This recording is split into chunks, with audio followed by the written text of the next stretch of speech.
नमस्कार. इंदू आणि अधोक्षज वैष्णवी देवीच्या दर्शनासाठी निघालेले असतात. त्यावेळेला इंदूने पायामध्ये चपला घातलेल्या नसतात. त्यावेळेला अधोक्षज इंदूला बोलतो, इंदू हे सर्व काय चाललंय? अगं पायामध्ये चपला घाल ना, तू काय वागतेस कळतंय का तुला? तेव्हा लगेच इंदू बोलते, काही नाही, मी अनवाणी चालत जाऊन वैष्णवी देवीचं दर्शन घेणार आहे. कारण अधोक्षज तुझा माझ्यावरती विश्वासच नाही. आपला संसार सुखाचा व्हावा अशीच मागणी मी तिच्याकडे करणार आहे. तेव्हा अधोक्षज बोलतो, हा मूर्खपणा आहे इंदू, तू असं का वागतेस? तेव्हा इंदू बोलते, तुला मूर्खपणा समजायचा असेल तर तू मूर्खपणा समज, माझी काहीच अपेक्षा नाही.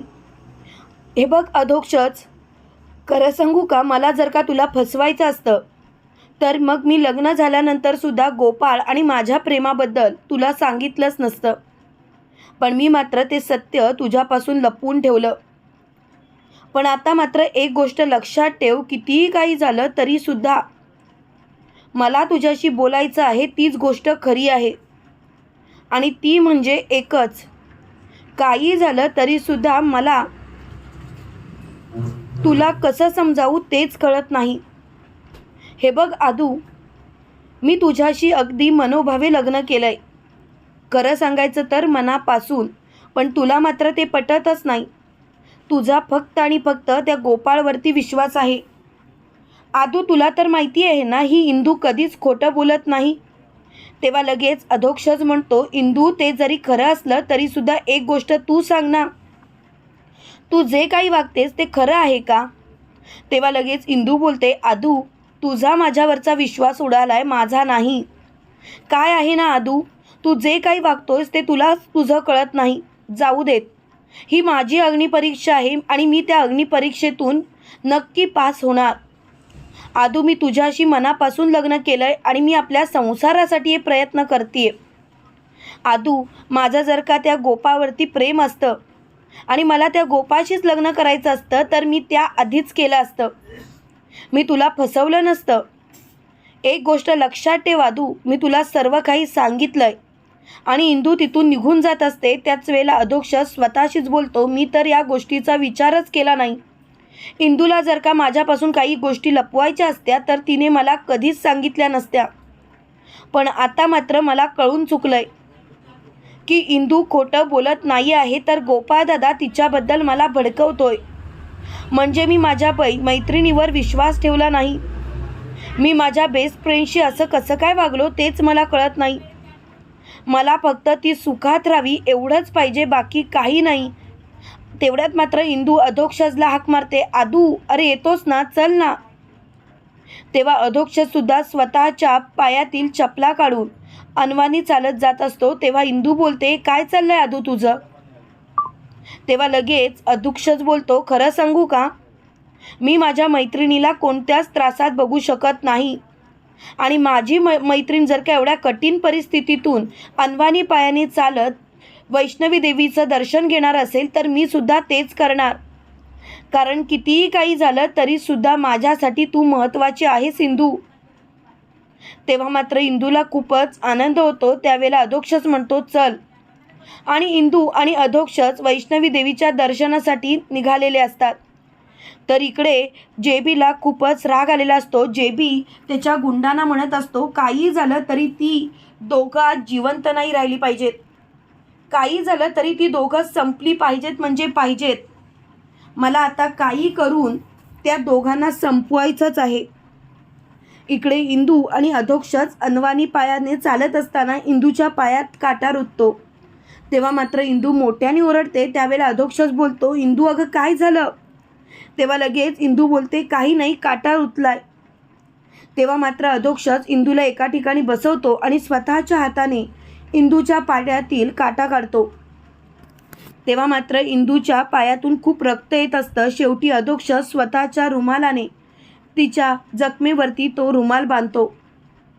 तेव्हा मात्र इंदू अधोक्षजला बोलते, आदू तू माझी एवढी काळजी करतोस, मग तू माझ्याशी असं का वागतोस? आदू अरे जरा तरी विचार कर ना, मी तुझ्याशी काही वाईट वागलेली नाही. आदू तुला कळतंय का? प्लीज आदू प्लीज, तेव्हा मात्र अधोक्षज मोठ्याने बोलतो, पुरे झालं, चल. आणि ते दोघंही तिकडून जातात. इकडे मात्र मोठ्या बाई स्वप्न रंगवत असतात. मोठ्या बाई म्हणतात, जावई बापू, या जर का पोरीची सगळी माहिती आपल्याला मिळाली तर आपल्याला कोणत्याच गोष्टीची काळजी करायची गरजच नाही. मग नाही ना या पोरीला या घरातून आणि अधोक्षजच्या आयुष्यातून हद्दपार केलं तर नावाची आनंदीबाई अंताजी दिग्रसकर नाही. आता तर मी शांत बसूच शकत नाही. काही झालं तरीसुद्धा मी एक घाव दोन तुकडे करणारच. तेव्हा लगेच विंझे सरकार बोलतात, सासूबाई सासूबाई सगळं काही धीराने करूया. कुणालाही जराशी भनक लागता कामा नये. तेव्हा लगेच मोठ्या बाई म्हणतात, हो हो तुम्ही म्हणाल तसं. जावई बापू तुम्ही जे उत्तर द्याल तसं आपण करूया. तेव्हा मात्र ते खूपच चिडलेले असतात. इकडे मात्र इंदू खूपच खुश असते. त्याच वेळेला अधोक्षज इंदूकडे बघत असतो. अधोक्षज स्वतःशीच म्हणत असतो, किती चुकीचा वागलो मी हिच्याशी. खरं तर हिने मनापासून माझ्याशी लग्न केलंय. हिला मनापासून माझी बायको म्हणून माझ्याजवळ राहायचं आहे. पण गोपाळदादा असं का म्हणतोय? म्हणजे गोपाळदादा काहीतरी लपवतोय. गोपाळदादा मुद्दामून मला भडकवण्याचं काम करतोय. तेवढ्यात मात्र तिथे इंदू येऊन पोचते आणि इंदू बोलते, आदू अरे थांबलास का, चल ना. तेव्हा लगेच अधोक्षज बोलतो, काही नाही. इकडे वैष्णवी देवीचं दर्शन इंदू आणि अधोक्षजने घेतलेलं असतं आणि ते परत घरी यायला निघालेले असतात. तेवढ्यात मात्र जेबीच्या गुंडांनी अधोक्षजवरती हल्ला केलेला असतो. अधोक्षजच्या पोटात चाकू खुपसला जाणार. तेवढ्यात मात्र इंदू मध्ये पडून तो वार स्वतःवरती झेलते आणि अधोक्षजचा जीव वाचवते. तेव्हा मात्र ते गुंड खूपच घाबरतात आणि ते गुंड तिथून निघून जातात. त्यावेळेला मात्र अधोक्षज इंदूला बोलतो, इंदू अगं तुला काय गरज होती मध्ये यायची. तेव्हा इंदू बोलते, माझं कुंकू धोक्यात असताना मी काही बघत राहायचं का. आदू तू मला बायको म्हणून मानत नशील पण मी मात्र मनापासून तुला नवरा म्हणून स्वीकारलंय. हे मी तुला कसं सांगू तेच मला कळत नाही. माझ्यावरती विश्वास ठेव, मी काहीही खोटं बोलत नाही आहे. तेव्हा मात्र अधोक्षज खूपच खुश असतो आणि अधोक्षज मोठ्याने बोलतो, खरं सांगू का, मला आता या विषयावरती वाद घालायचाच नाही. प्लीज हा विषय इथल्या इथे थांबवा. तेव्हा मात्र अधोक्षजला खूपच राग आलेला असतो आणि अधोक्षज तिथून जायला निघतो. तर तेवढ्यात मोठ्या बाई इकडे अधोक्षजला फोन करतात आणि अधोक्षजला म्हणतात, अधोक्षज कुठे आहेस तू. त्यावेळेला अधोक्षज बोलतो, काही नाही आई, बोल ना.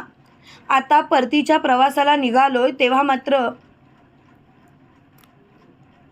मोठ्या बाई म्हणतात, अदू अरे सगळं व्यवस्थित आहे ना. तेव्हा अधोक्षज बोलतो, हो. आणि अधोक्षजने फोन ठेवलेला असतो. इंदूने तो वार स्वतःच्या हातावरती झेलल्यामुळे ती जखम जास्त खोलवर नसते. त्यामुळे अधोक्षजने स्वतःच्या रुमालाने ती जखम बांधून ठेवलेली असते. आणि अधोक्षज बोलतो, इंदू आपण डॉक्टरांकडे जाऊया. तेव्हा इंदू बोलते, नाही नको, कशाला. तुम्हाला काय वाटतं मित्रांनो, आता तरी अधोक्षजला इंदूचं प्रेम समजेल का. कमेंट करून नक्की कळवा. आणि असेच मालिकेंचे नवनवीन अपडेट पाहण्यासाठी व्हिडिओला लाईक आणि चॅनलला सबस्क्राईब करायला विसरू नका. थँक्यू.